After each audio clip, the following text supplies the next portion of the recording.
next on the list, ladies and gentlemen. Please remember to hit that like button, share the video. When you subscribe, click the bell and click all so you get all notifications. Let's go. Welcome back to Primetime News and a special welcome to folks on OneSpotMedia.com. Up first this evening, the adage, a picture is worth 1,000 words, could best describe how some homeowners and business operators felt after Carnival patrons made a mess of their properties Saturday morning. Jamila Maitland has our story. Despite the colorful paint blotches in sections of Kingston's Golden Triangle on Saturday, it was not a picture-perfect scene for residents who only saw red with the sight of paint left behind by revelers on the walls, the gates, cars and sidewalks, street furniture, among other things. Town Clerk Robert Hill says he's received numerous complaints about defacement and the level of efficiency to have the paint removed. I would like to say that in the several pre-planning meetings that we would have had, the promoters, organizers, band leaders indicated and committed that they would have had washdown facilities following the reveling activities.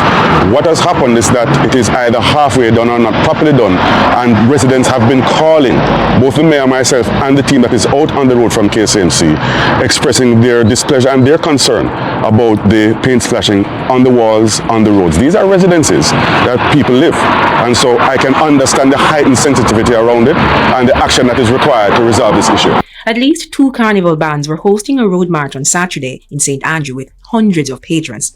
Mr. Hill, as well as Mayor Andrew Swaby, was among a team from the Kingston and St. Andrew Municipal Corporation who observed the revelers as they celebrated. The removal of garbage from the street was another concern. We have indicated to all the promoters that we will be on the road observing what is being done, making sure that what they have agreed to, they keep their promise. So a team of Ksamc personnel, and to my understanding there are some from National Solid Waste Management Authority, were deployed to all the areas, and we have been observing, we have seen where they have been collecting the garbage. They were literally behind the bands, revelers I should say, making sure the garbage are collected. Last year, there was a flurry of complaints after sections of the road march route were littered with garbage. It was eventually cleaned by the Solid Waste Management Authority. This time around, the Ksamc says there will be effective garbage control, which the bands have all agreed to. However, that is left to be seen following the Carnival Road March on Sunday, April 27. Jamila Maitland, TVJ News. So this was the concern, right? Right, Ksamc city improvements in postal carnival cleanup. While commending the organization of the 2025 Jamaica Carnival Series, Chief Executive Officer of the Kingston and St. Andrew Municipal Corporation, Robert Hill, says there are still areas of the capital where the paint and the carnival paraphernalia remain and need to be cleaned up. There has been a vast improvement in terms of the painted areas, particularly coming from complaints from residents. So that are the article. Not gonna read all of that. Definitely not reading all of that. Well, take a look at this.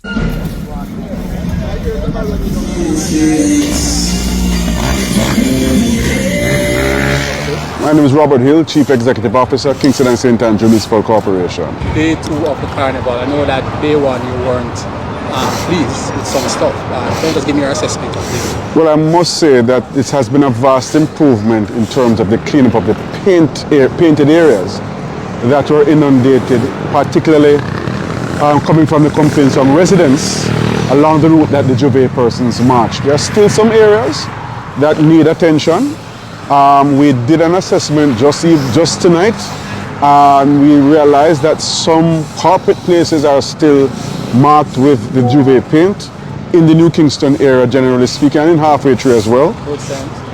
Road signs as well. And road signs, directional signs have been impacted by paint, so we expect that the organizers will take heed and have that rectified in the shortest possible time. For today, I must say that I'm quite impressed. Over last year, the bands, the organizers, promoters did stick to their word, and they have partnered under the supervision of the National Solid Waste Management Authority. As you can see behind me, I'm on Tobago Avenue right now, where the cleanup is in place. We're about around 10 o'clock. and this has been going on since the reveling would have ceased earlier today. The plan was, of course, to have the cleanup crews appended to each band, so as the revelers would have passed, the cleanup would have begun. So what we're seeing here is the evidence of a conjoined effort, and one that has borne fruit to ensure that the city is back to normal as best as possible come tomorrow.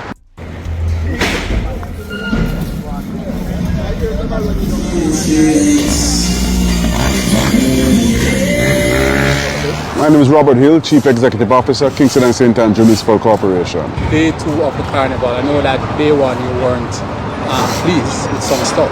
Can you just give me your assessment of it? Well, I must say that it has been a vast improvement in terms of the cleanup of the painted areas that were inundated, particularly coming from the complaints from residents along the route that the Juve persons marched. There are still some areas that need attention.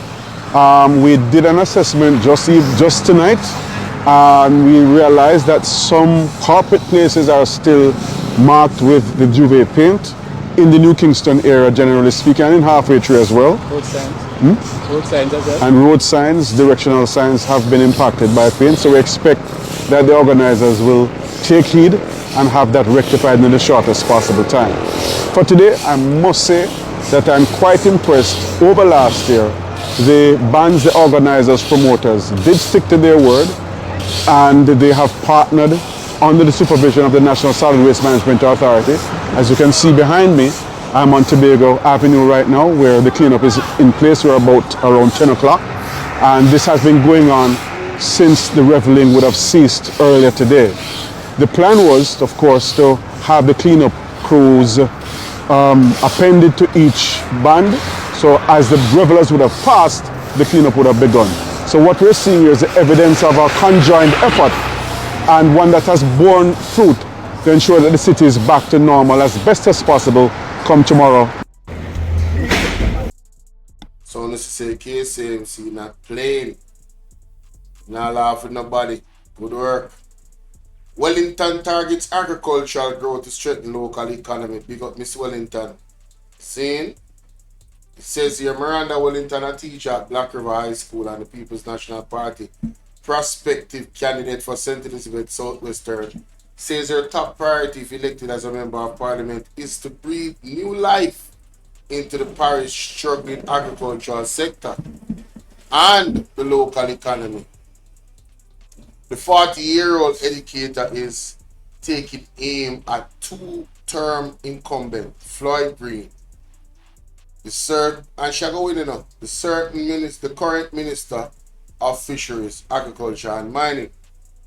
When you live and work in a constituency, you want what is best for it more than anyone else. I don't feel like there is another proper representation in terms of the farmers and the fisheries.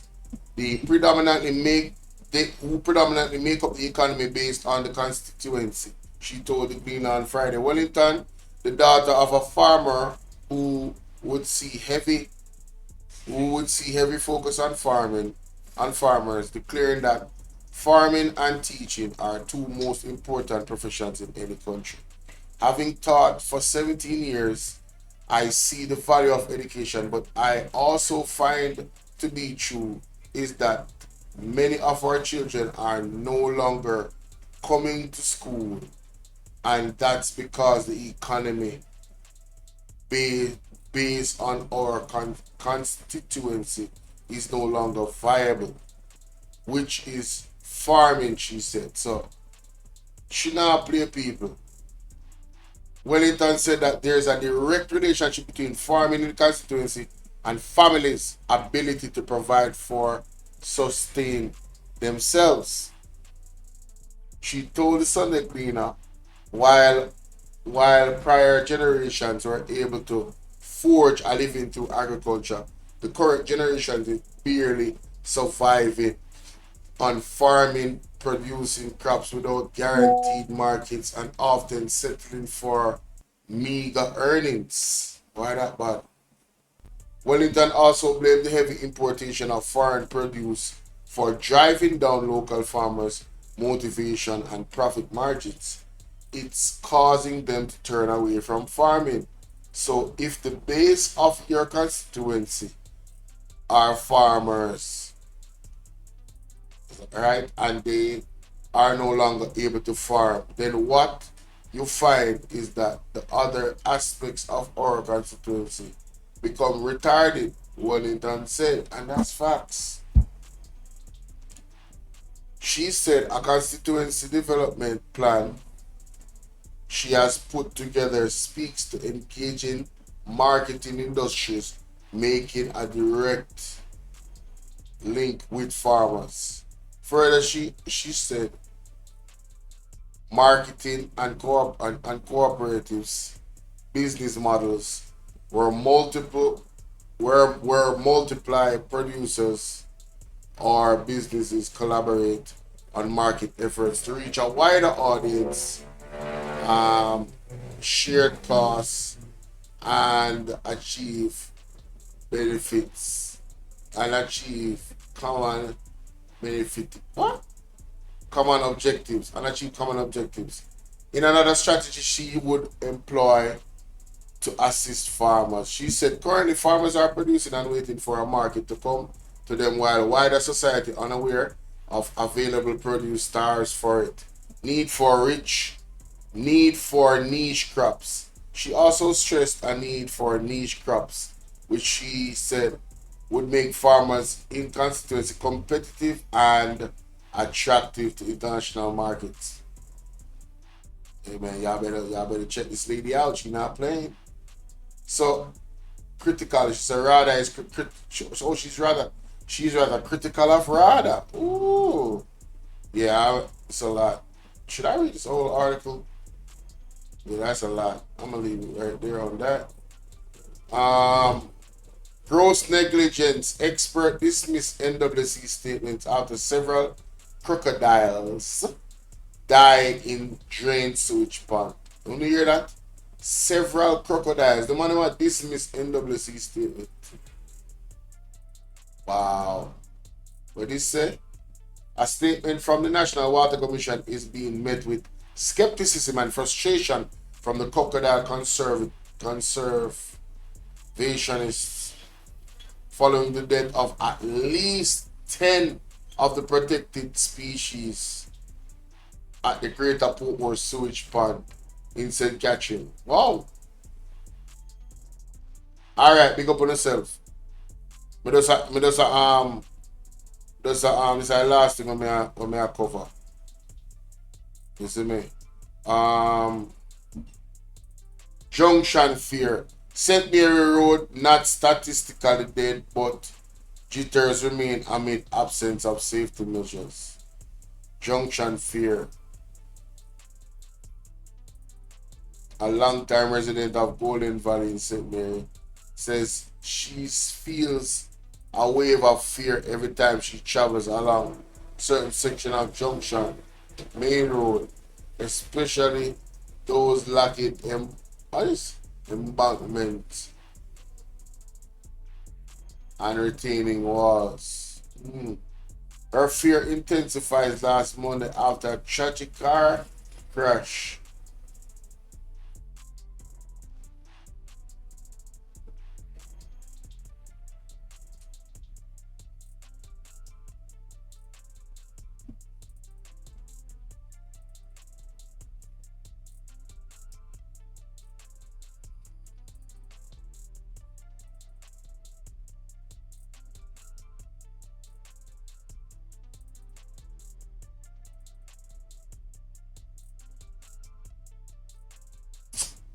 My left right there, so now. People in fear. I'm tired. According to police reports, 36-year-old Dr. Eubain Etty was among 4 doctors traveling from Kingston to Anata Bay, St. Mary around 5:50 a.m. Driver reported serve oncoming vehicle. The road no good. You can't tell her that. This a road out in Jamaica curse. Curse like whoa right now on that. You know what I mean? Yes, so people, we didn't really want to go through them article but the Guyana story kind of take away the attention. So I don't know what to think about these things and more. Like up the video, share the video sooner or later. So brother Bolo and I'm out. Peace.